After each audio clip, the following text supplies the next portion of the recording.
Hello, craft beer friends, and welcome to Season 9, Episode 20 of Tap to Craft Podcast. I am Denny Luce, coming to you from Boise, Idaho, and my partner in craft, the dog whisperer, and my favorite Florida man from Tampa, Florida, Mr. Kris McKenzie. How are you doing tonight, Kris? And, of course, what is in your glass? Well, I'm doing just phenomenal today. We went out and found some swamp puppies. Or as most people call them, alligators. But spent some time outside. It was pretty awesome outside today. Topped out at about 82 degrees. Oh, nice. Wasn't super sunny. Had some rain this morning. Okay. But it was just a great day. And it's continued to be a great day. Jim said that they are at the opposite ends of North Carolina. So, but in my glass this evening, I've got Tampa Bay Brewing Company's Hop Silo 21, which is a hazy IPA with a whole slew of different hops in here. Galaxy, Matuka, Nectaron, Nelson, Sauvon. And it's just damn delicious.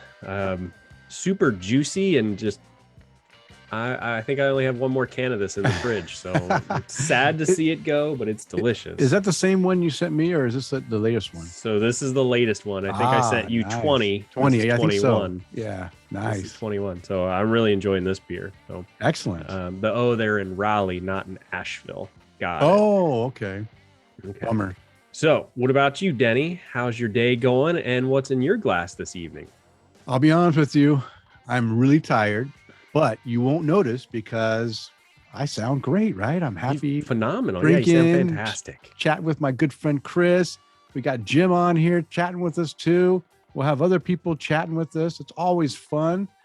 I am having a little bit. I always have difficulty sleeping, but it seems like the last week it's just amped up. And I think it's because subconsciously, even though I try really hard not to let life, weigh on you. Your subconscious, it doesn't give a crap what you want to do. It's gonna sometimes weigh on you. So I think subconsciously it's affecting my sleep even worse than usual. So I've been waking up like at 1:30 in the morning and not being able to fall back asleep and just getting up and doing stuff, because you know what, if you're up early, you might as well get some stuff done. Yeah, well, like I tried that this morning and I ended up just going back to bed. Yeah. But yeah. I know what you mean. I know what you mean. Yeah. So Sarah, even Sarah, I tried not to wake her up, and I got up and I think I might have been making too much noise downstairs because we had something happened where we tripped a breaker, and I have a UPS that I use, uninterruptible power supply I use for my media center. So we do have some shady electricity around here sometimes, and it kind of keeps it mellow so it won't be tripping on and off all the time. And I think last night maybe we had some kind of a event where it may have blown it up because the breaker was tripped out on the outside. I went down and I'm like, I was noticing something was weird. I was going to charge my watch up because I wear it at night to monitor my sleep. And I go and put it on there. It won't charge. And I've been having trouble with my charger anyway. I'm like, this thing finally died. And I'm messing with it. I'm like, what's going on? And I realize, oh, wait a minute. Nothing is charging in this area. So I go out in the check, and sure enough, the breaker's trips. I turn it back on. And then I start seeing things come back on. But I noticed that my internet, my cable modem is plugged into that UPS too. And it didn't come back on. So then I was troubleshooting that this morning. And I think when I was pulling everything out and trying to figure out what's going on, I think I might have got Sarah up out of bed. And so she got up with me early today too. So by the way, she's not used to getting up early and being tired. So she's like, I think I sleep on the couch right now. And I'm here talking about beer, having a great time. And what am I drinking? I'm drinking this year's version of Sierra Nevada's Summerfest refreshing summer lager. I get this every year, and because there's no date on here, I don't necessarily check it in every year because Untapped, if it doesn't officially have a date on the can, it doesn't count. Tell us how you really feel. But I went and looked it up, and sure enough, Sierra Nevada has yearly releases of this that they haven't removed from their website. So you know what? I checked into the 2023 version. All right. we'll see if it stays, if it sticks. Well, I hope it does. Yeah, I hope so too. Because I got to get I have to get to 5,000 before Chad does. Well, yeah, I haven't seen him pop up on here yet, but Jim did say that Burial has a tap room in Raleigh. Jack Sigler, Scott Tremaine, and Jeff Seiler are all on with us as well. So, guys, thank you for joining us. What's in everybody's glass this evening, since Denny and I are going through ours? Yeah. What's in your glasses? Yeah, tell us what's in your glass. But speaking of glasses, tell me about that one. I want to say that this Summerfest Pilsner, Czech Pilsner, is really good. I do like it. And this year, I think it's better than, I don't know what they did differently, but it definitely has a great flavor that just makes me want to drink more of it. So I might go get another 6-pack or another half rack or something, because it's really refreshing and really good. Jim said he's drinking water. Water. Uh-oh. I mean, that's the main ingredient in beer. So, I mean, you're pretty much there with us. He probably overdid it with all that day drinking he was doing today. Good for him. Drink that water. Stay hydrated, because you got a long week ahead of you, whatever you're doing. But if you guys notice, I'm using a new glass. This is the Idaho Pints Up Idaho glass, because April is beer month in Idaho. And for the last 6 or 7 years, they've been doing these Pint Up Idaho glasses. And I've gotten 1 or 2 every single year. I've kept the tradition going, and I've always gotten my glasses from the same place. I go to Swede Brewing, and I always pick up my glasses there, because I love their beer, and we're there, pretty often. So that's what this glass is. Okay, you know what, Kris? Man, we've been rambling on, and the show hasn't even started yet. So let's get this show started. But before we get too far into it, we always want to let anyone new listening to Tap the Craft podcast know what we're all about. We are an educational podcast focused on celebrating all things craft beer, because we want to assist you, our listener, along in your craft beer journey and adventures. And you are listening to episode 228, recording on Monday, April 17th, 2023. We are live on Facebook. If you would like to join us, like all of our many friends that are on right now chatting with us, you can do that on the Monday before our release date. And in this episode, we will be discussing our favorite breweries, beginning with the letter K. It's been a while since we did one of these, and I thought, why not talk about letter K? And we'll find out that it's a lot harder to come up with letter K breweries, at least ones that Kris and I have visited. There's a lot of them out there. Yeah, there's a lot of them out there, and we've tried a few, but not many that we've had a lot that we could say is our favorite. But we go ahead and we mention a couple of our favorites that we had. And we will also be doing a tasting of a Wisconsin beer from Giant Jones Brewing, provided by one of our great listeners, Mr. Bill Schlemmer.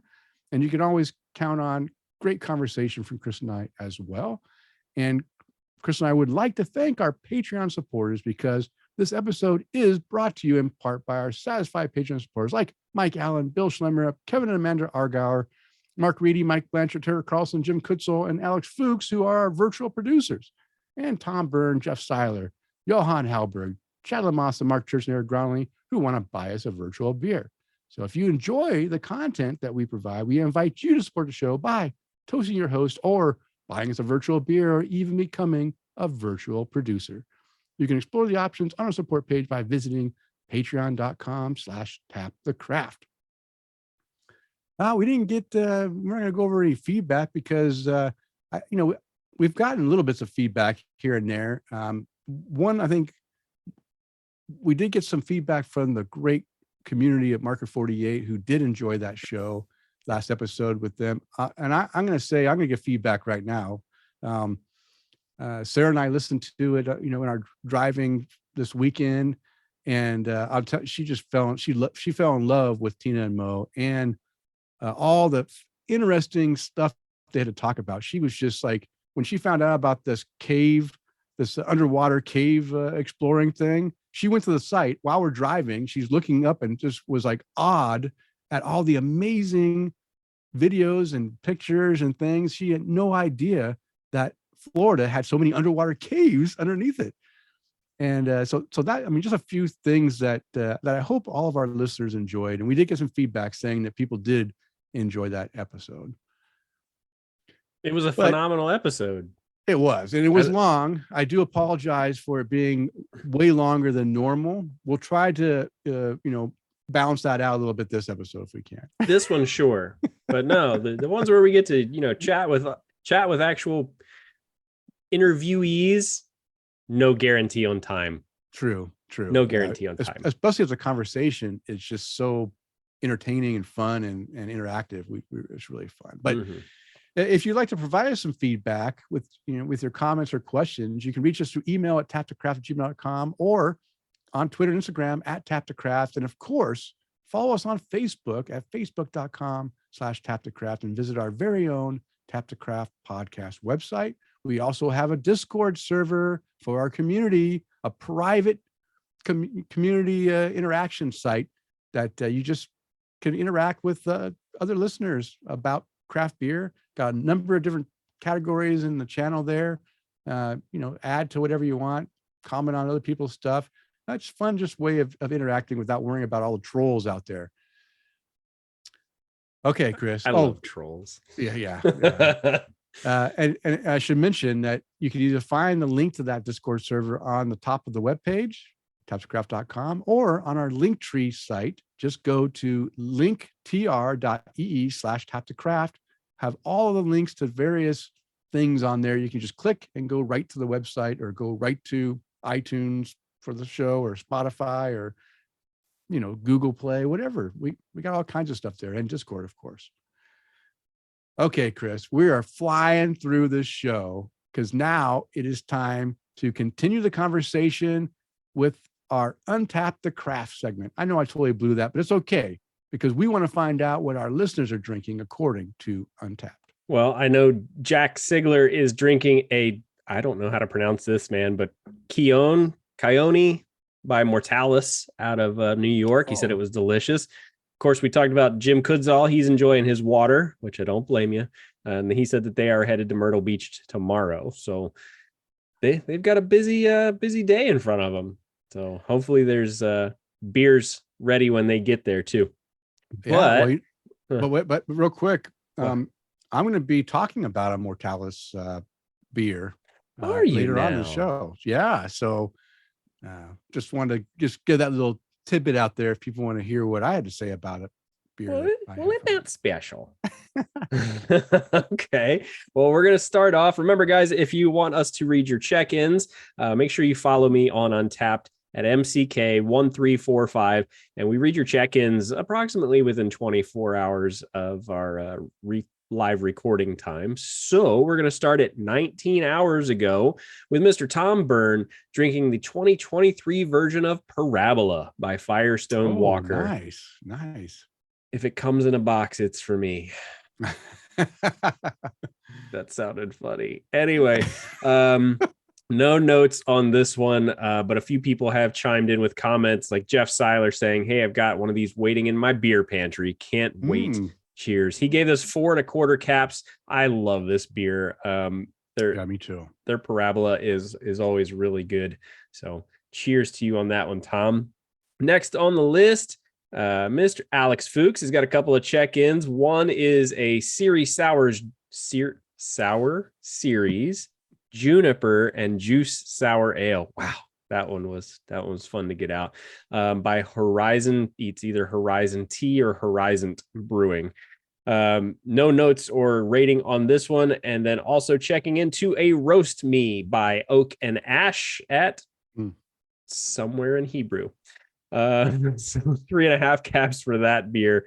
Moving on up the list is going to be Jim Kudzall, not drinking water, but a profit maker by Burial Beer Company at Burial Beer Company. He said it's a good opening salvo at the Burial Tap Room in Raleigh on our road trip through the Carolinas this week. I had 2. That's why you're drinking water right now. 4.5 cap rating on that one. You and I were both tagged in that, Denny.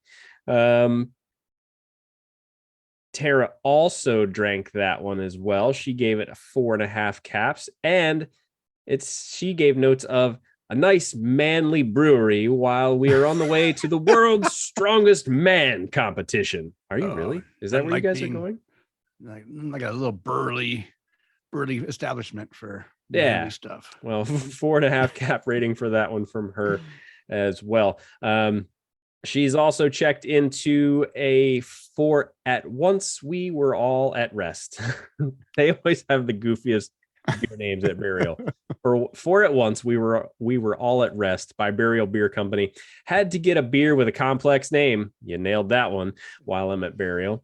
Never get enough pine these days. This satisfies 4.5 caps for that one as well. John WC is drinking a Jambe de Bois by Brasserie de la Seine at Beacon Hill West. A little funk and skunk. Funk and skunk. Uh-oh. Sounds like a great Monday night. I don't know. Nice lemon and fig, biscuity, yeasty with slight banana and caramel syrupiness. What in the world? Wow, that is quite a beer. That's a whole lot of stuff going on. Oh my goodness. 4 cap rating on that one. I don't even know what language that was that I just read that in. We've got a 5 cap rating on this one though from Tara Carlson, so that you abandon this emptiness for utter insignificance. That was the name of the beer. Oh my gosh. By Burial Beer Company. Perfect name, perfect beer to go with coffee ice cream. 5 cap rating for that one. And Jim's handsome face right there in the check-in picture. Mike Allen checking into a couple of things at his favorite check-in location, the Taco Mac. Yeah, he's checking into a Bringing Sexy Back by Aslan. I had that one before. Cosmic Punch IPA by Untitled Art, and Good Vibes by Voodoo Brewing Company. All sitting around 3 3/4 caps for all 3 of those. Mr. Bill Schlemmer drinking an Adidas by Zool Beer Company at State Street Station. Great double medium. Did I read that right? Great double medium low hop bitterness with citrus grapefruit notes and a mild stone fruit sweetness on the finish. Well balanced. Thanks, Jeff, for an awesome beer. Oh, that was with. Okay, cool. Jeff and Bill were hanging out in North Carolina. 4.5 caps for that beer there. Let's see. He also checked into a Citriquential by Heist Brewing. Bill Schlemmer did. Excellent New England hazy IPA. Loads of tropical fruit citrus flavor with medium hop bitterness and a pleasant, somewhat dry finish. Thanks again, Jeff. Move it on up the list. We're going to have to move through some of these because there are a ton of check-ins. Must have been good weather, all this beer drinking. I feel like it was either hit or miss because we had great weather here with a little bit of rain, but it was great towards the afternoon. And then I saw other people complaining around the country that where'd their warm weather go? So, I don't know. Well, yeah, like here, we're snowing. Last week we're snowing one day. It was 70, 72, and then 2 days later it's snowing. We get an inch of snow, and then it warms up to 50s, and then skyrockets to 74 yesterday, and then now we're dropping back down to snow again either tonight or tomorrow. What's up with this weather? April. That's just like up and down, like 50 degree swings. Freaking April.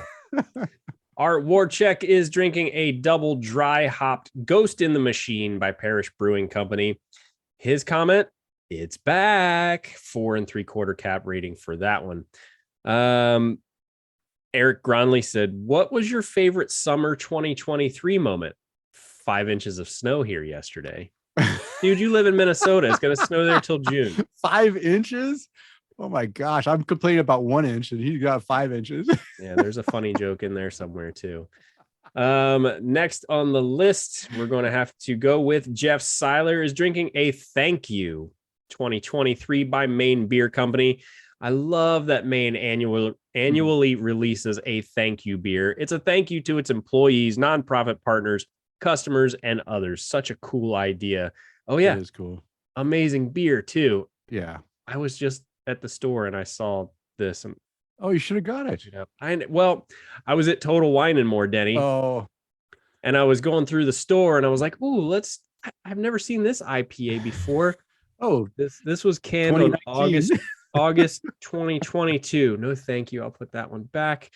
And then I see thank you, and it does say 2023 on it. I don't know. I just didn't do it. But he gave that one a 4.25 cap. Beautiful picture too to go with that one, Jeff. Yeah, I saw that. Spring has definitely sprung in Asheville. Moving on up our list, Craig Andrew right here that doesn't look like he's drinking it in the Tampa Bay area, but he's drinking an Extra Solar by Principa and Solid Haze somewhere in Mexico, he says. Purchased at Cancun, Quintana Roo, 4 cap rating for that beer. Also his Ixta Tropical by Cerveza Fauna, broken glass, and his picture it's his beers poured in a broken glass. Oh no. That's how they do it in Mexico, you big sissies. Drink your beer. All right. Well, you gotta use it as a weapon too. It's ready to be used in case you need to defend yourself. Just in case. Mo Ryman just got on with us. How are you doing, sir? Eric Gronley also said 86 and 87 last Wednesday and Thursday. Mother Nature needs to get right. Yes, she does. Jeez, that's what it was. It was that hot here in Florida last week. There we go. Got to continue the check-in streak, but hang on. Oh, finishing that beer off. Good timing. Chad Lamassa is drinking an Origins Maple Vanilla Colombian by Imprint Beer Company. Medium roast coffee, maple and vanilla blended in nicely. Not syrupy or boozy. Doesn't feel like an 11%er. Oof. Wow. 5 cap rating for Chad's continued check-in streak. Let's see here. Scrolling on up. Okay. Craig Andrew, you're checking into a handful of different stuff here too. Human Potential by Resident Culture Brewing. He says, hazy triple IPA for days, 4.5 caps. And doesn't look like it's in a broken glass this time. It looks like it's in a treehouse glass. So nice. Looks like you got some good stuff on there. He's also got a couple of other things on here. The double dry hopped Gouda by Other Half Brewing Company. No notes or check-ins on that one. And also triple super crisp AF by Aurora Brewing Company. Not the version with Phantasm, he says, but it's smooth for a triple. Citra and Nelson, 4.5 caps. He's got a lot of check-ins that he's going on. So good for you, buddy. Keep up the beer drinking, because it looks like you're where are you? Now he's drinking Ohio beers. He's drinking Creeper by Columbus Brewing Company. All right. Let me know where you're drinking all these, because at Mango and Marley's at Coastal Cafe, I wouldn't mind having some Columbus Brewing. But he said crushable triple Creeper by Columbus Brewing Company. 4.25 is that an oxymoron? Yeah. It's what's the word we're looking for? It's redundant. Yeah, it could be an oxymoron. No, it's not redundant, because you can't. A triple is not supposed to be. Yeah, I know. So it's like an oxymoron. It's crushable if you're not a sissy. It's crushable if you're not over the hill, dude. Any beer's crushable if you're not a pansy. All right, Jeff Seiler is drinking a chocolate taco 10W40 by Highwire Brewing. Chocolate taco. Enough said. 4.25 caps. I feel like that's got to be like a pretty heavy beer for. Well, I mean, Highwire has made making this series the 10W40. It looks like motor oil. Yeah. So. I've seen pictures in it, and it's one of the ones I want to try when I make it over that area. Well, one more triple IPA for Mr. Craig Andrew. He's drinking a Wasteland by Anchorage Brewing Company. Dude, I don't know what you're doing, but I hope think his liver's a wasteland right now. Your liver's trying to take a vacation to Cancun. Tripping on triples tonight. Wish I could get these guys more often. Yeah, if you see these, have a rough morning. If you see these Anchorage beers, normally anytime I've gotten those kind of Anchorage beers, it's because I bought them off of Tavor or somebody really liked me. Yeah, and those things are expensive. They're like $10 a can now. Yeah, I mean, they're expensive. I don't know if anybody's looked at Tavor recently, But when they get those Anchorage double and triple barrel aged freaking stouts, they're the 375 milliliter bottles, and they're 60, 75, 80, $100. And yeah. they sell out just like that. That's a little too rich for my blood. Yeah. So let's see here. Art, I got to read this check in for you, just mostly because you got DJ Khaled as your photo here. Damn it, it's the same beer that I just read for him, the double dry hopped Ghost in the Machine by Parish Brewing Company, 4 3/4 caps. John WC is drinking a Pickle Spear by Hop Butcher for the World at the RTA Westgate Transit Center. Big Pine Sol Pine and Bitter, 3 3/4 cap rating for that beer.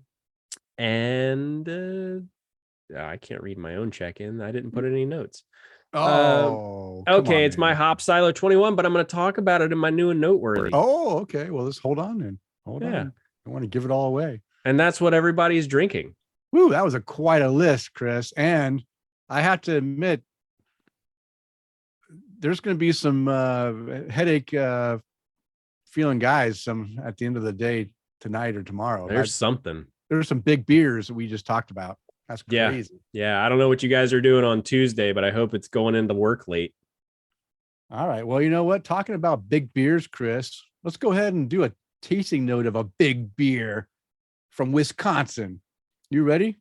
I'm ready. I got a brand new glass. Nice. To go with this beer right here. Giant Jones Brewing Company. Kyle Marrero also here too. Awesome that you're wearing marker 48. Yeah. Denny and I, we found some very comfortable clothing. Yeah. Got marker 48. I don't know if you notice to the right of Denny, I'm going to flood this guy's office with freaking Florida beer.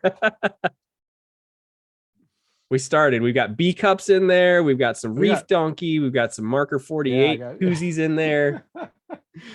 I got a sticker I got to put up somewhere too. I got everything. I'm all in. I just put one on my guitar case the other day too. So it's there. Now the only difference is I have to show this one off, Denny, because I showed it off to you.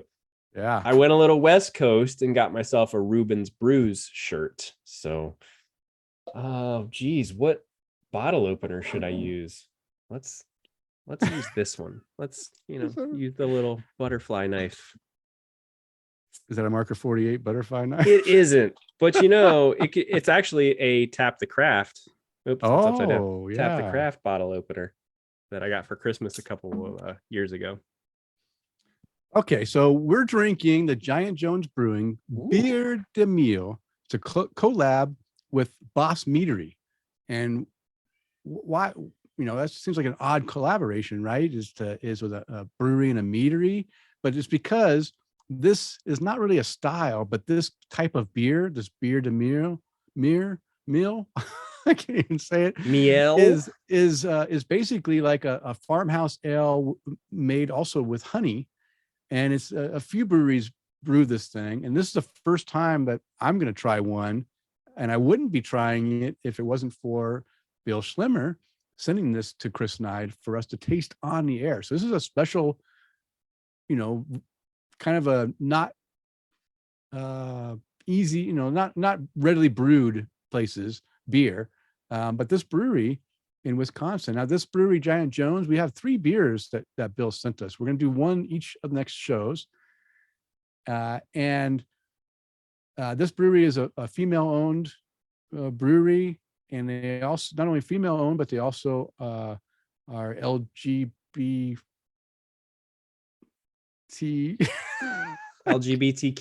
Q, yes.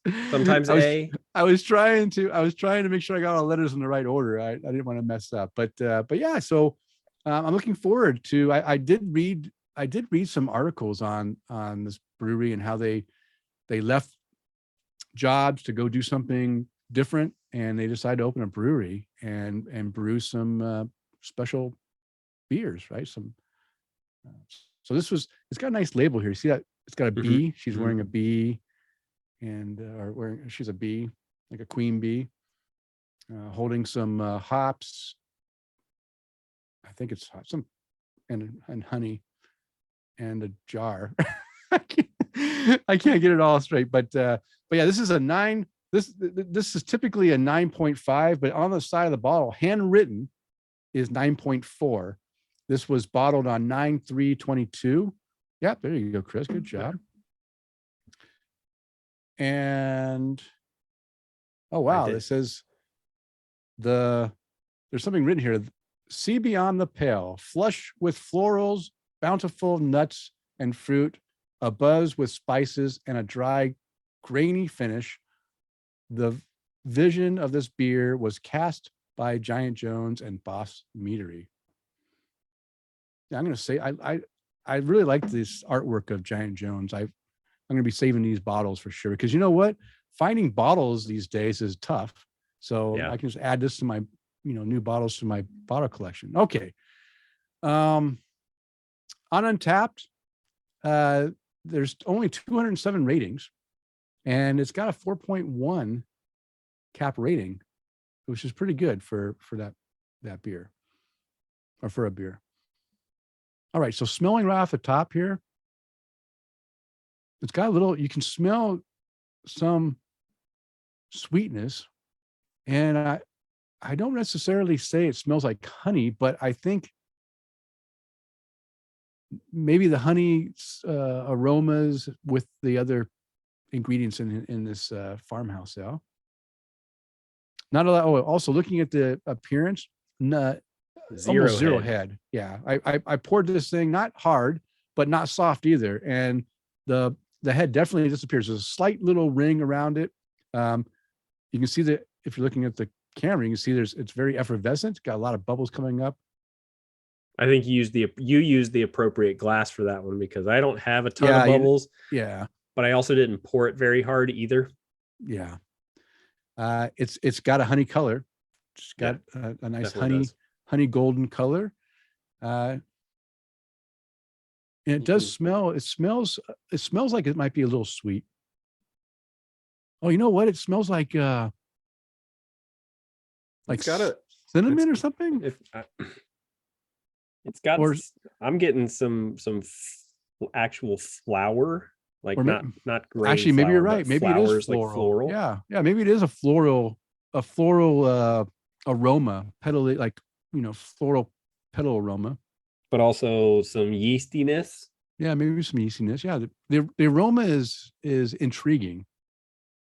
Now, admittedly, it kind of smells to me, if I'm just taking a quick smell of it, it's kind of that, almost that's very mild, but Saison Farmhouse kind of. Maybe, but not strong for sure. But if there is some subtle. hint of, we'll find out when we take a sip, when we taste some of the spices. Let's do that. Let's take a sip. Let's do it.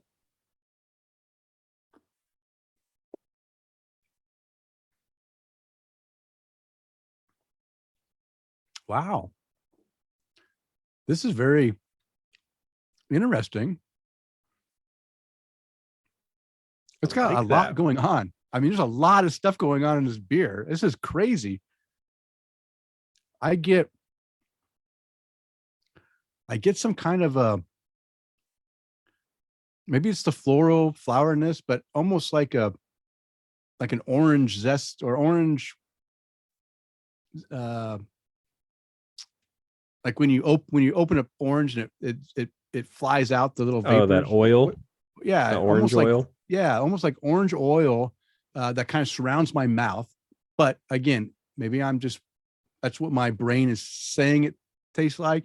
It might be a floral, some kind of other floral thing, or maybe it's part of the honey. Maybe the honey has got orange blossoms in it or something, and maybe giving off some weird thing. But it's almost like that. As you peel an orange, you get that vapor, whatever it is. Yeah, it's kind of like that. It's kind of like that orange oil, citrus pith, almost. But like you said, there's so much going on in there, because if you just kind of sit and just pay attention to it, I get some spiciness to it. Yeah, there's spice. Yeah. I get some floral out of it. There's honey, like there's almost like you squirted honey in your mouth. Paul Pollock, what's up, buddy? It's good to hear from you. there's just so much going on, and it's sweet, but then it's dry at the end. Yeah, that's It's what's weird. amazing. It's really messing with me It right is now. messing with me too, because it does come off sweet up front, but finishes dry. Amazing that this beer has that ability to make you feel like you're drinking something sweet, not like cloying sweet, like it's just like making you like cringe because it's so sweet, but you have a sense of sweetness in your mouth, and then it just fades away to these different flavors, and then ends up being dry, where your mouth is kind of dry inside, right? It's kind of sucked away some of that moisture in there, and is really nice. I'll tell you what, I'm very impressed with this beer. I've never tasted anything quite like it. And it's something that I would have not normally have purchased. Somebody's going to give me crap about this, but mostly just because it says that on there. Come on, man. Oh, that's the other thing, is that they're organic brewery too. Yeah, no, and really, to me, I would have looked at that and immediately just thought, oh, well, it's probably going to be more expensive. Yeah, because you know what, to get organic grains and it does cost a little bit more, because it's but hey, if it was more expensive, Bill, thank you again for your generosity. Your generosity is not going wasted at all, because so far Kris and I have thoroughly enjoyed all the beers you've provided, and this one is no different from the other ones. I am really enjoying this beer. And I guess maybe it is a mix between a beer and a mead. I've only I had a mead that I drank recently from Israel, and I'm not a huge fan of mead, because to me they come across so sweet, and I'm not a sweet guy. I'm a sweet guy, but no, you're a sweet guy. Don't sell yourself short. Guy. And it caught me off guard, because it was similar to this, right? It was a mead, but it wasn't over sweet, and it tasted good, and I think I gave it a 5 cap rating too. For a mead, that's good for me. But I can't imagine me not giving this a 5 cap rating. I think I'm going to give it a 5, just because it is so unique. I already love farmhouse ales to begin with, and what's nice about farmhouse ales is that you can do anything to it, as long as it has the characteristics of some spices, some yeast character in there. You can put whatever you want in there, and it's still a farmhouse ale. And this is fantastic. They did a really good job. I'm trying to nail down the spice that they have in there, and I can't nail it down. I don't know. Can you pull out your culinary expertise and pull out that spice? Initially, I thought it was clove. I was thinking clove, but then I was starting to think, well, or is it like I'm having trouble remembering what allspice tastes like. You think it might be like an allspice type of thing, but I can't remember exactly what allspice tastes like raw. To me, allspice tastes like a craft store exploded in your mouth. That could be. No, but this is definitely kind of a more savory kind of a spice to it, not something like you would use in. I mean, you can use cloves in baking, but when we use cloves to make, we ground cloves up to add to a lot of our meals. Do you really? Yeah. Like what? Well, I'm trying to remember. I tried to, because Sarah said, "Oh, we're out of cloves," and I just remembered when we said cloves that, oh crap, I forgot to put cloves on the shopping list. It's like we make a lot of stir fries, Okay. and we have such a, especially now, because our diets changed a lot over the years, and now we're eating a lot more different foods than we were eating before, and so these foods add different things that we may not have added before. I'll have to get back to you, Kris, on what the cloves are used for. I don't remember. Sarah could tell you, because she's the one that's grinding them up. but I don't remember off the top of my head. But it's probably some kind of a. Oh, you know what? It might have been. Well, we've been making these Swedish meatball gravy. It might be in that. See that. And like I said, there's some different stir fries and some things that we make that just, I mean, we cook with a lot of ginger, and I mean, we go through ginger root like crazy. You said go ahead and freeze it. No, we can't freeze it because we go through ginger root so fast. Too fast. Yeah. that we can't keep it. We got to go. The store runs out of it before we can use all what we use. Surprised you guys aren't growing your own. I need to start. A root and herb garden. We eat a lot of roots, rutabagas, and we eat a lot of sweet potatoes for sure. And what's the rutabaga and the jicama? We make a lot of we don't like use a lot of noodles. We make noodles out of the root vegetables, and that, so instead of having noodles, we just use vegetables for that. Eric Ronley said possibly nutmeg. I don't know. On this one, that would be tough. It's almost like a pumpkin pie spice, but not strong, right? That's why I was thinking maybe allspice, or clove or something. But it's hard. It's hard to pinpoint. It could be anything. It could be a number of stuff. Well, I'm gonna keep drinking this so I can keep trying to figure it out because it's delicious. Oh, I wonder if no, that's not ginger in here. It would be hot. But okay. Well, you know what? What do you think, Kris? Do you like this beer? I do. I really do. And it's and the fact that I feel like for you and I like sweeter things. You're not necessarily a fan of sweeter things. Mm-hmm. This hits for both of us, mostly because it starts out sweet and then finishes dry. So it kind of gives you both. Yeah. Yeah. No, this is great. You know what? I didn't realize I had.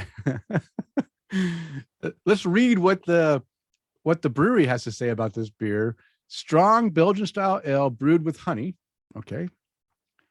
Bright floral aromas. We do get the floral with notes of melons.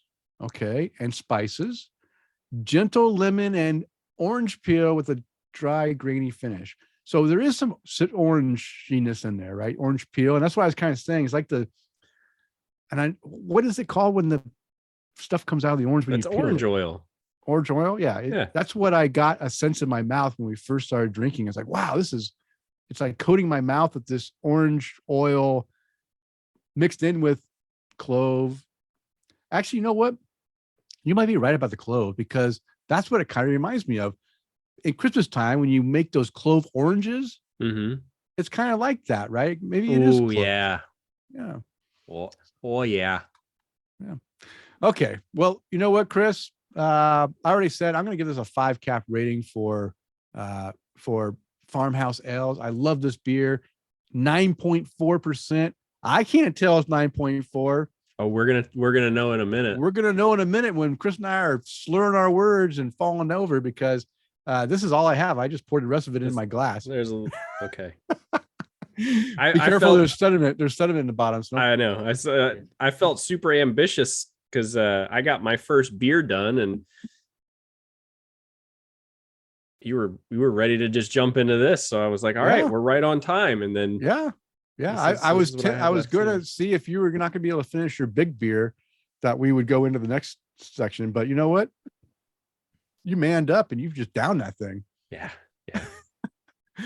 All right. Well, thank you again, Bill. Anyone out there listening, if you can get a hold of Giant Jones Brewing's Biere de Miel, go grab that beer and try it. It's really, really good. Okay, Kris, our next segment is going to be unboxing our 10tacker.com mini Tacker of the Month Club boxes. Now we have two to unbox. One from their March, which I have right here, and one from their April, which Kris has right there in his hand. So what we're going to do is we're going to go ahead and we're going to unbox these live and show you guys what you can get if you sign up for the 10 Tacker mini Tacker of the Month Club. So you can't just buy the mini tacker on its own. Okay. Shout out to Kershaw Knives, one of my favorite knives ever. You can't just buy the mini tacker by itself. You have to sign up for the actual Tacker of the Month Club. It's $20 a month. And they send you one of these. And there's a little bit of swag inside of them too, according to Jen over at tintackers.com. I did tell her that we were going live on to do an unboxing. Okay. All right. Now, so here's the March. Okay. Oh, go ahead. Go ahead. You go ahead and do March because okay. We get a sticker from Liquid Charms. Liquid Charms. Okay. Liquid Charms Froth Brewing in Buffalo, New York. All right. Okay, shout out to Buffalo, New York. There's a sticker in there. There's also a March Tin Tacker of the Month Club little brochure here. It says, "For your wall. I grew up on cereal in the mornings, cornflakes, Cheerios, shredded wheat, but on Saturdays, we got a special treat. We called it the kids cereal. Waffles, Alphabets, Frosted Flakes, Fruity Pebbles, but the holy grail of the kids cereals was the coveted Lucky Charms. The St. Patrick's Day special lollipop release from Froth Brewing features 150 pounds of Lucky Charms marshmallows blended with pink guava, strawberry, raspberry, and blueberry. Froth Brewing Company is based in Buffalo, New York." User hopped up on too much sugar cereal. Yeah. It says, "Not Irish. Don't worry. Heck, not even St. Patrick was Irish, but we're all a little bit Irish on St. Patrick's Day. Here's a leprechaun beer sticker just for you." That's what we got here, the beer sticker. Reminder, as a member of the Mini Tacker of the Month Club, you get special pricing on everything at tintackers.com. Be sure to use a code. I won't say it. You got to get your own. No, use the code Tap the Craft. Tap the Craft. Oh yeah, use the code Tap the Craft. Yeah. Use every time you check out for 10% off your entire order. Okay, so that's that. Because that's what you get with ours too. And now I'm going to. Comes in a nice wrapped. Look at that bag here. I'm going to open it up. Yes, you can hear it rip the paper. And there it is. The tin tacker are the same as the sticker. So I also got one. Yours is different. No. So mine's different because this is green, Denny. So it's gonna show through my screen. So it worked out so well that you opened this one and I opened the other one, because I'm sure when I pull this tin tacker out, you're gonna be able to see right through mine. Look. So pay attention to Denny's for this one too. This one, that is cool. Is the nice green one. Yeah, it's got wrapping on here. Sorry for the wrapping, but you can see it's nice. I like that. Oh, that's really cool. So not only did we get the sticker, but we got the mini tin tacker. And again, because I have a green screen behind me, this is gonna show up funny, but this is really cool. So to give you an idea about how big these are, here's a pint glass here. Tin tacker. Just a little bit bigger than a pint glass. So, all right. Wow, that is really cool. All right, I want to see what April's looked like, or at least what April's box has in it. So I have April's box right here. So let's see what we got here. Oh, well, it might be a little too green. Okay, we're good. So I got a koozie in here. I got a koozie in here. No, it is. It does disappear a little bit. Okay. Now there's not a brewery name on anything on this koozie right here. Looks like a palm. Yeah, it definitely looks like a palm. So got my tin tacker right here. So I'll have to open this up and see what is inside. I'm trying to be all nice about it. Just rip it like I did. Ooh, that one's pretty cool. This one's from Fox and Hare Brewing Company. So this one is a little smaller. Again, right about the same size as a pint glass. but man, this one's really cool looking. So little fox at the top, Yeah. the logo in the middle, On the bottom, and the rabbit at the bottom. or rabbit. So what do we got? Spring is finally here. Cue the hopping bunnies and crafty foxes. Best of all, it's the perfect patio weather for beer drinking. Check out these spring freshies from Fox and Hare. Early morning light golden ale, hop on the bus hazy IPA, blackberry blossom hazy sour. I'm absolutely drooling. Fox and Hare Brewing Company is located in Port Jervis, New York. It's a New York kind of tacker month for us. So in this box, not only did we get the mini tin tacker, but we also got a new beer koozie as well. So guys, make sure you go out, check out tintackers.com for their mini tacker of the month club. And as they like to say on their website, go see what's waiting to make your walls happy. That's right. Well, that was fun. We might have more to unbox in future episodes. Just wait and see. But Kris and I wanted to thank our Patreon supporters and for all the generosity that they give us. So we decided that I'm going to go ahead and give away one of my 10 Tackers of the Month boxes to one of our lucky Patreon supporters. So we have 13 Patreon supporters. So we're going to go ahead and add all your names to the wheel, and we're going to spin the wheel, and whoever wins has their choice of which 10 tacker they want, or which month they want me to send them. I'll send them my 10 tacker as a thank you. So are you ready to start this thing, Kris? I'm ready. I hope it's just not too loud. Okay, let's hope so. So here we go.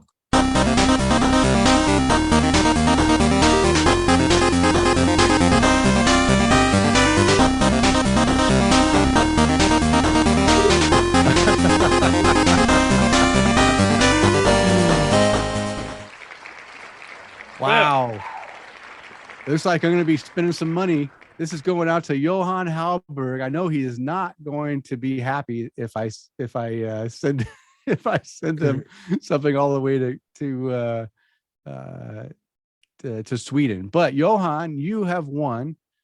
Let me know which one you want, and I will send this to your home, and you can put it in your brewery, your home brewery, and decorate your walls. Wouldn't that be fantastic? So what we'll do is, Kris, if you can take a picture of each one, and then I'll message him on Facebook. Yeah, find out which one, and I'll get that sent out to him. So congratulations, Johan. You're the man. Okay, Kris. Well, now I decided we're going to skip the Beer Speak 101. We're going to try to keep this show at a normal length. So we're going to go right into the Brew Buzz segment. And as we already mentioned, let me continue on here saying that the Brew Buzz is devoted to discussing various beer-related topics. And this week, we're going to learn about our favorite breweries, beginning with the letter K. K. That's a great letter. Yeah. K for Kris. Yeah. And so we already mentioned also that this is a tough letter. I thought it was going to be easier. I thought I had more K breweries that I had partook in, and I have. I've got a lot of 1 or 2 off beers that I've had. But in order to say my favorites, I really have to have more than just 1 or 2 of the beers to identify as a favorite. So I'm going to do something different with mine. I mentioned in a couple episodes ago about a brewery here in the Boise area called Kilted Dragon Brewing, and they were in Garden City, right next door to it's right here in Boise, in the Boise area. And but the thing is I really enjoyed this brewery. In fact, at the time, I think it was my favorite brewery in Boise, because I just thought that their beers, although they weren't traditional of what a lot of breweries were brewing, and they did things a little bit differently, I appreciate what they were doing, and they made some good beers. The problem is that like mini breweries, it cost a lot more money, and things go wrong, and things just kind of caught up to them. And after 3 years, they had to actually close down. So they did go out of business December of 2014, approximately 3 years after they opened. But I did enjoy their beers. I enjoy their beers so much that I volunteered to be their social media manager, took care of their Untapped, took care of their Twitter. I didn't do Facebook because I didn't have a Facebook. Oh, you know what? I did do Facebook because I think at that point, no, I didn't do Facebook because Kris got me into the Facebook thing. But I did do the Twitter and the Untapped. But I enjoyed their beers. Why did I enjoy their beers? Because they did something a little different with Kilted Dragon. Makes it sound like, they had a Celtic theme, a Scottish theme. They had parties that would be where you wear your Scottish kilt, and if you wore your kilt, you got a free beer. Nice. They had different things like that was really all Scottish themed. And being a Scottish themed brewery, what they did differently with their beers is with most of their beers, they used a yeast that was more on the side of the Scottish flavor profiles that you'd get in Scottish ales and such. And it did give the beers a little bit different flavor profile, which was different, but also very enjoyable and unique. And that's what I liked about their beers. Now, a lot of people weren't very happy because they did really good malty beers, but they weren't a powerhouse in the IPA. Again, because their IPAs were using a Scottish yeast, didn't necessarily play well with the IPA, beers. But I did have 18 of their beers, and I think they only made like 20. I think I had all but 2 of their beers that they produce, and I really enjoyed most of these beers. So let me just talk about my favorites. My favorite beer, 5-cap rating, was their Dirty Blonde Highland Honey, and this is a blonde ale. Whose favorite beer is ever a blonde ale? Well, you know what? From this brewery, I loved their Dirty Blonde Highland Honey. A blonde ale. It was a 5% ABV, 15 IBUs. I gave this a 5-cap rating. This is a blonde ale. This is what the description is. This is a blonde ale with a little more dirtiness and sass than you see in a normal blonde. Golden in color, it has a slight hint of hops with a honey finish. Designated to be the drinkable brew in our lineup, it still competes with the big beers for flavor without the heaviness. This ain't your daddy's yellow beer by any means. Our blonde is a simple yet memorable Highland ale that will quench your thirst. And what I had to say about it on my check-in was great name and great blonde ale. Nice and smooth flavor, a summer beer for sure. So that's my favorite one. I love that beer, and I always would have a glass of this every time I visited the brewery. I just really enjoyed it. Very, very drinkable, very flavorful for a blonde. And then the other beer I want to talk about is a Scottish ale. They had a Frost Bridge Scottish ale, came in at 6% ABV, 16 IBUs. I gave this a 4-cap rating, not quite as high as what I like that blonde ale. And what they had to say about this one on the site, it's a classic Scottish ale without the use of many hops, as they were scarce and expensive at the time. The Scotch ale is brewed towards that tradition of a smooth and complex malt ale that is easy to drink and full of flavor. Dark and rich in color, the traditional recipes pull from the Scottish Highlanders and Norse history that include hints of cocoa, coffee, and special blend of sweet that is the journeyman of the Valhalla looked forward to upon their return home. And what I had to say about this is very tasty beer. The sweet finish is just right. Great flavor and coloring. And I do have one little story, is that one of the batches they made, something went wrong, and they missed of the 6%, and it actually brewed out to 8%. And I'll tell you what, the 8% version was incredible. And I was bringing growlers home of the 8% because it was so good, and you got that 2 extra percent of alcohol that made you feel good too. So I just want to say that the mistake Scottish ale version that was 8%, that was my favorite. All right, Kris, that was my first brewery I want to talk about, the one that's out of business. What's your first brewery? So my first brewery is actually right here. I don't know if we went direction wise, about 10, 15 minutes that way. It is called Keel Farms Agrarian, or some people know it called Keel and Curly Winery, or it used to be called, well, hang on a second. You got something right around the corner. It used to be called Oh, your guitar case. Nice. it used to be called Two Henrys. Okay. So there's my marker 48 sticker. But hey, it used to be called Two Henrys. And then it I don't know what exactly happened with it, of why the name changed, but it's now Keel and Curly. They produce a lot of fruit wines and ciders, and they've also been producing some pretty decent beers. So it's nice that they're right down the street from us. But that is my first K brewery. I've had 14 beers from them. And when I have checked into these beers, Denny, there's only been one that I've really given, I'm sorry, two that I've actually given a rating to. Okay. Usually if we ever go to this place, we just go, give me one of everything that you have on the menu, and we just get this monstrous flight. And then we get to try a little bit of this and a little bit of that. But the last one that I got to try was called Planetary Unifier Kvike.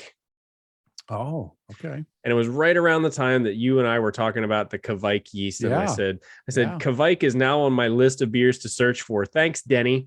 And I gave it a 4-cap rating. And you told me, well, it sounds like you found a good beer. Keep in mind, not all Kvike beers are good.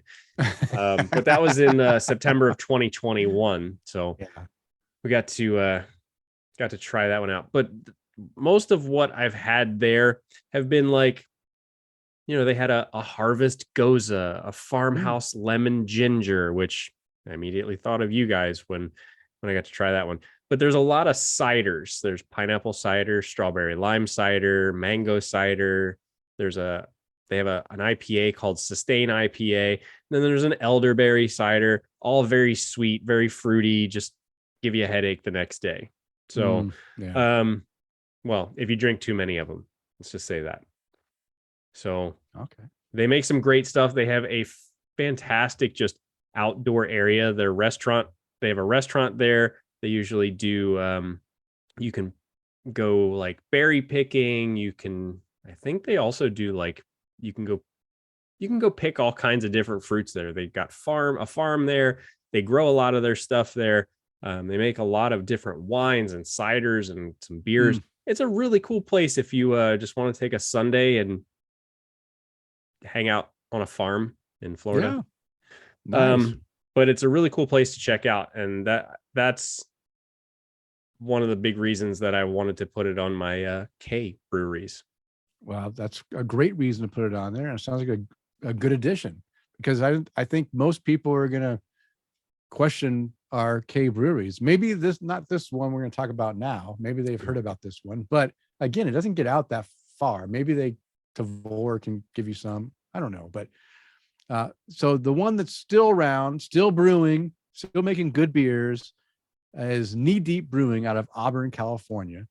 I've had 9 of their beers. Now, the reason I've only had 9 is because they did distribute here in Boise for a while, and they brought in their 22-ounce bottles, and it was the same. A lot of times it was the same, rotation of beers would come through. So I would drink multiple of these beers. So I've had a lot of their beers, just not a lot of the variety because we only got so many in the area. But Knee Deep Brewing is known for brewing big, hoppy West Coast style, beers.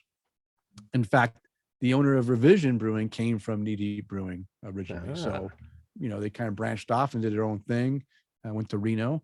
Knee Deep Brewing Company is a family-owned microbrewery that was born in the summer of 2010.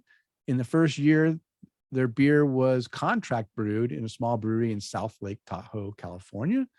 Knee Deep beers have received numerous awards over the past 10 years, actually 12 or 13 years now. They didn't update their website, in various events ranging from local and regional to national and international.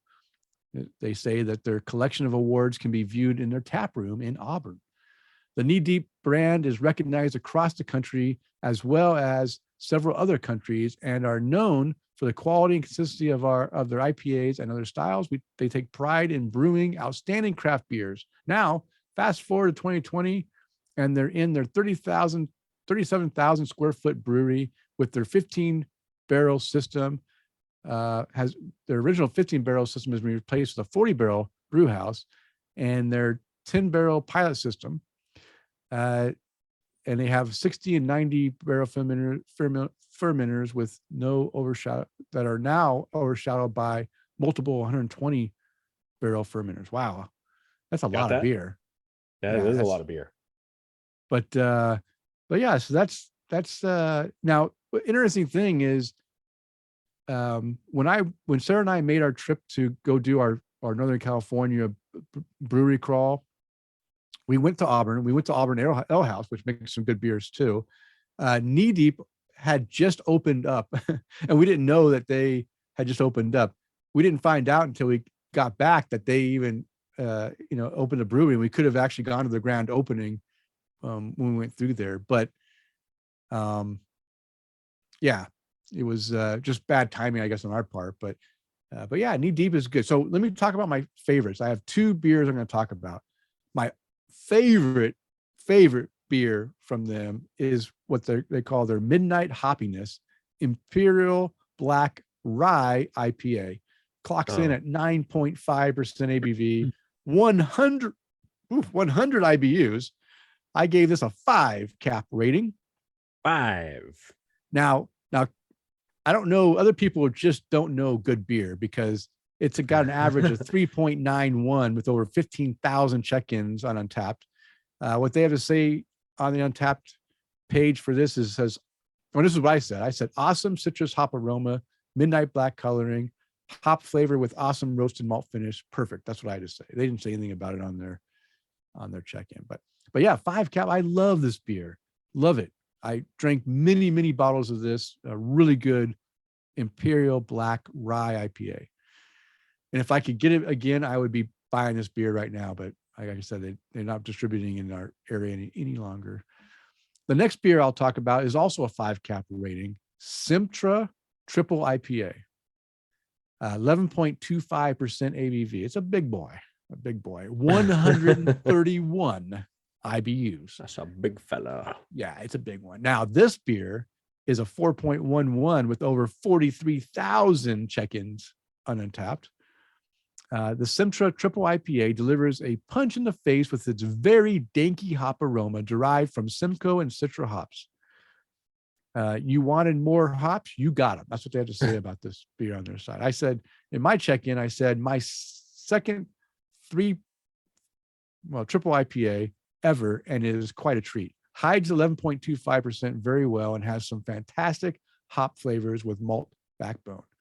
So I'm back when I was drinking these beers, I hadn't had a lot of triple IPAs. They started coming out right around this time frame, and this was my second one, and this one was definitely better than my other experiences because it wasn't too sweet, wasn't too alcohol boozy, really good flavor. And even when the dank hops first started coming around, it was a little bit danky as well. Okay, Kris. A little danky never tasted so good. Yeah. How about you? So that Knee Deep is also one of my top K breweries, but I haven't been as fortunate as you to have so many beers. I've had 2 from them. And they both came from the folks over at Tavour. Now, the first one was their Stoutello, which I believe was a milk stout. Okay. But there's a picture of it from me taking a photo of it, I believe. So let me see this check-in that I got here. Yeah, it's a milk stout from them. The little green goblin character looking thing on the front of their can. I had 0 notes on this one, but gave it a 4 cap rating. Okay. It's very rated it. Very typical of me. But the second beer that I had from them was their Belgian Double. And you actually Oh, commented on my check-in. Wow, haven't had this one from them yet. They yeah. do great big IPAs. Um, I I don't know how the hell I got this. I had to have gotten it from Tavor or something, Yeah. but I didn't rate it. I didn't give it any notes. I could have had it at a beer festival. I don't know, because this beer specifically only has 67 unique check-ins. Oh, wow. That is special. So either I'm special or yeah, I'm just special. Let's You're just leave it at special. that. You're Yeah. special. That's what mom always Yeah. said. I was a special boy. Yeah. All right. Well, those are my two that I've had from Knee Deep. So we'll have to move on to the next one. Okay. Do you have a second or a third one? No. Go ahead. Okay. Finish So off. I have a third one, but again, it's only 2 beers worth. It's Keegan Ales out of Kingston, New York. Again, I've heard. Yeah. I've heard of this brewery and this beer too. yeah, it's a New York kind of evening for us. That's true. So, actually, I think I got these beers when I was up visiting family just outside of Cooperstown. I remember going to a bottle shop nearby, and I just went, okay, I've never had this. I've never had this. Let's get this. Let's get this. And these were two of the beers that I got out of there. Mother's Milk, which was a milk stout from them, and Joe Mama's Milk, which I would imagine is a milk stout with coffee. Now, admittedly, I put my notes together last minute and I didn't put my notes together as effectively as I could have. Okay. So Well, I'm going to assume. Okay. I know Mother's Milk is one of my good friends, Amit Siani's one of his favorite beers when he lived in New York. He loved this beer and just talked about it all the time. So I imagine that you probably enjoyed these quite a bit yourself. Interestingly enough, on the Mother's Milk, I wrote, and this was in September of 2015, Denny. Yeah, that's a while. Whoa. And I wrote notes on this one. Nice dark malts with plum and strawberry notes. Who the hell wrote that? Some drunk guy. Probably. I was probably going through them and going, oh, well, let's drink this one. Oh, we'll drink that one. Yeah, that one and Joe Mama's Milk. I gave it a 3.3 or 3.75 cap rating on it. So yeah. That's the only ones that I've had from there. And that's our K breweries. Okay. That's the end of the brew buzz. Let us know what your favorite K breweries are. Did we hit any of the ones you enjoy? Let us know. Okay, Kris, I got to take a potty break. And then we'll do our new and noteworthy because I'm going to be squirming the whole time if I don't go release. Let's do it. Okay, we'll be right back. Don't leave.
I'm back.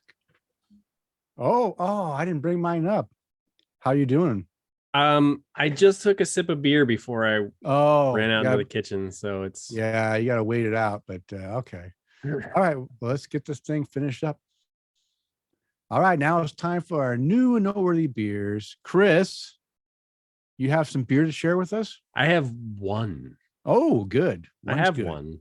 And it's better than nothing. That's right. But this beer, I was actually gifted Oh, by the beer rep at Mast Landing Brewing. Where were we? I was at Badass Beer Festival, Tampa Bay Brewing Company's Badass Beer Fest. He gave me a can of this before we left. It was the bourbon barrel aged Imperial Gunner's Daughter. okay. 5 caps. Oh. 5 cap rating. And that's all you gotta say. 5 caps. And now it was a milk stout. It was a little on the sweeter side. We're talking about a lot of milk stouts. Milk stouts, tonight. yeah. But a little on the sweeter side. But I feel like the barrel balanced it out very nicely, and it wasn't too boozy. For me, it was everything that I like about a dark beer that's been aged in a barrel, and it wasn't super sweet. It wasn't too boozy. It wasn't too hot, and it disappeared very quickly. Nice. So a 5 cap rating for my my Imperial bourbon barrel aged Imperial Gunner's Daughter from Mast Landing Brewing. Now, Denny, you've got a couple more than I do, so let's hear about some of those. Yeah. I have 3 I'm going to talk about. I did drink a few new beers. It was Easter since our last recording, and my wife likes to spoil me at Easter and make me an Easter beer basket every year. So I did have a few beers in there. And this first one I'm going to talk about was a gift from her. It's from Mortalis Brewing. It's called Puff the Magic Hydra Pastry Sour. And I gave this a 4.5 cap rating. And here's what I had to say about this beer. The aroma coming off this beer is incredible. Big, jammy berry. The flavor is a mix of blackberry and raspberry with a marshmallow sweetness. Super thick and creamy. The collaboration with Tripping Animals shows through for sure.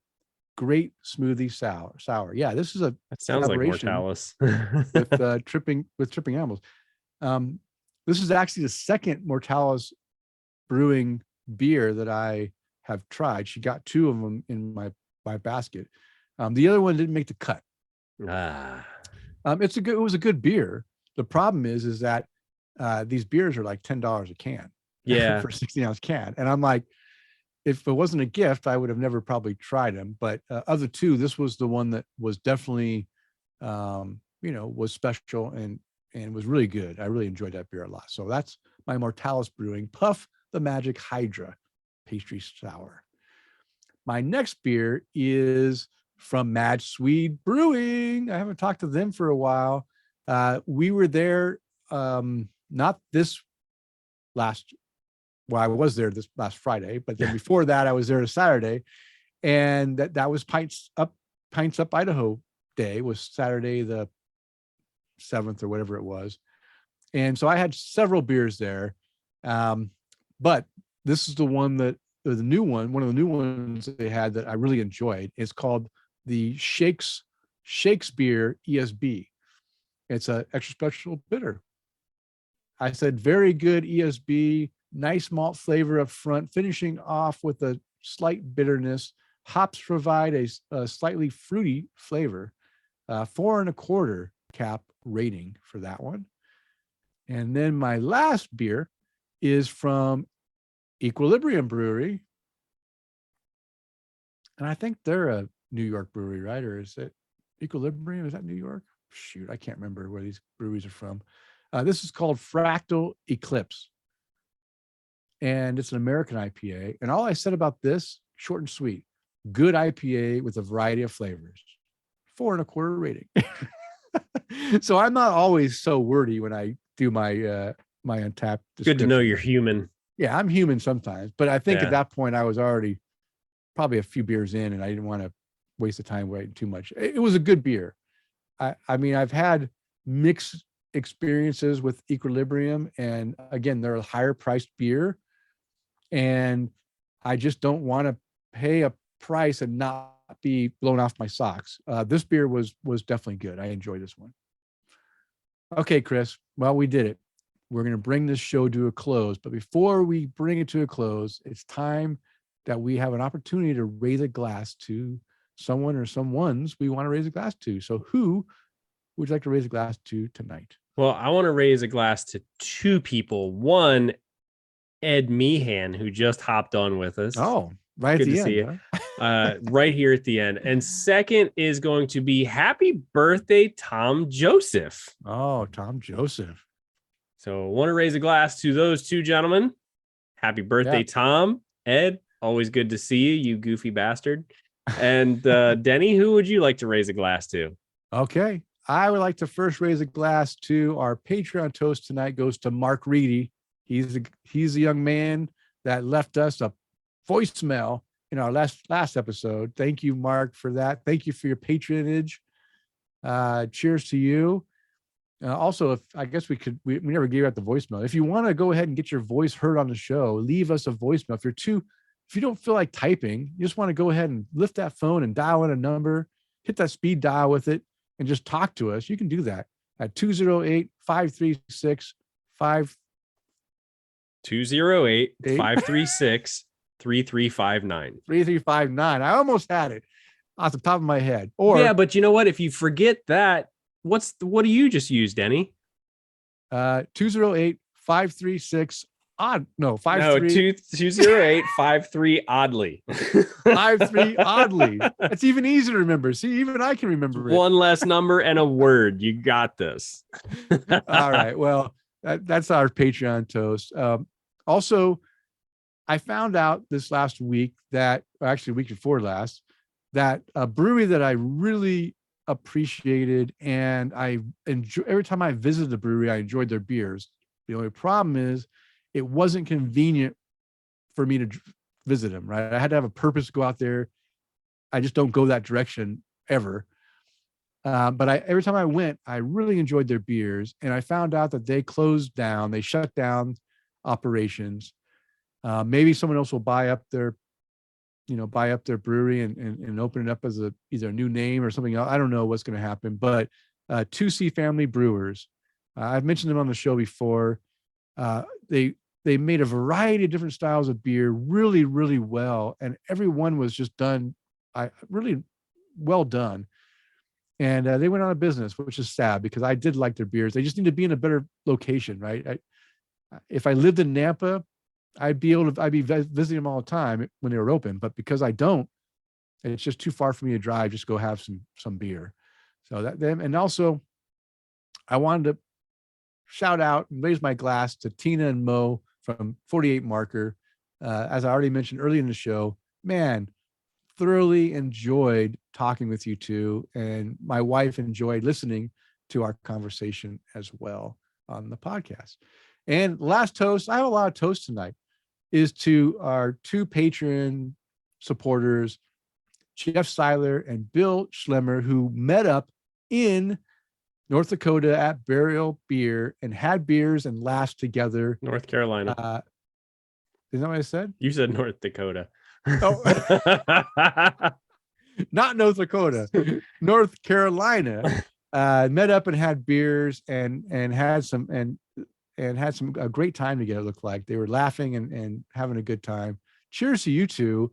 If anything, I'm so happy that we Tap to Craft podcast is able to bring our community together. I've enjoyed meeting everyone I've met through the podcast in person when I've had a chance to, online, interacting on Facebook, interacting on social media, everything. I've thoroughly enjoyed it, and I'm glad that we have that same ability for our listeners to also interact with each other and find some good people that like-minded craft beer enthusiasts. So cheers to you all. And of course, being a former serviceman, I always want to raise my glass and thank all those who have served and are currently serving in the U.S. military services, protecting our freedoms. Thank you for your service, and please, I hope you're able to return home safely to your families very soon. And Kris, why don't you go ahead and toast our sponsor. Sure, I'd love to raise a glass to the folks over at Tin Tackers, the provider of sweet metal beer signs that will make your walls happy. Tin Tackers has a vast selection of embossed aluminum beer signs, perfect for your garage, home bar, or man cave. They have the biggest selection with the best prices. They also have a mini Tacker of the Month club, a club just for craft beer lovers who collect Tin Tackers, a surprise in your mailbox every month. Go visit their website at tintackers.com and use the promo code TAPTHECRAFT at checkout to save 10% on your entire order to let them know we sent you. That's right. Yeah. And we showed off what you get. Nice little tin tacker and We got extras. some cool stuff. Yeah. And you can find the beers mentioned in the show in our show notes located on a show post at tapthecraft.com. And it is last call. It's time to bring the show to a close. We want to thank you for downloading and listening. We ask you to please tell a friend. And of course, subscribe on your favorite podcast app. And as a reminder, we release a new show every 2 weeks. Now go out there and spread the good word of craft beer. Cheers. Cheers.